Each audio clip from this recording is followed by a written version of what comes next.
It's easy to be pessimistic about new technologies. No hands on the wheel, no hands at all.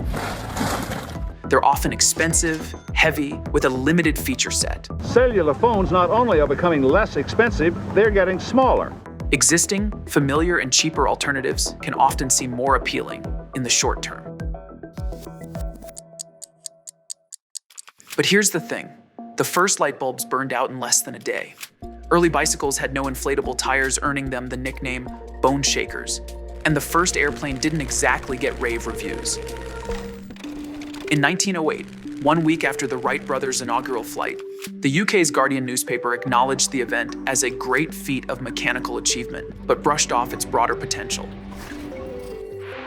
Before the smartphones of today, there was the Apple Newton and General Magic's Magic Link, both early visions of a smartphone future that weren't viable. Then came Palm Pilots, Blackberries, followed by the iPhone and other smartphones, products we all love now, but didn't avoid short-term pessimism. The iPhone got early criticism because you couldn't cut and paste. There were no wallpapers. There was no app store.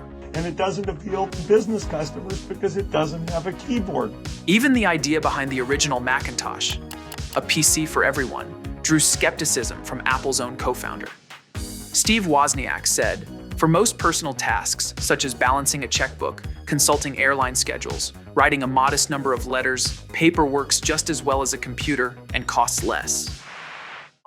The other Steve, Steve Jobs, had a different view. He was a long-term optimist.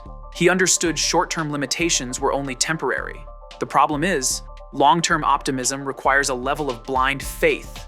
As Jobs told Playboy, 100 years ago, if somebody had asked Alexander Graham Bell, "What are you going to be able to do with a telephone?" He didn't know that people would use the telephone to call up and find out what movies were playing that night, or to order some groceries, or call a relative on the other side of the globe. Pessimism about early light bulbs, bicycles, telephones, and airplanes was right, but only in the short term. It's not that new products shouldn't be evaluated and their shortcomings noted. It's a question of what culture they're being released into. Is it one ready to criticize anything new because it's not perfect yet?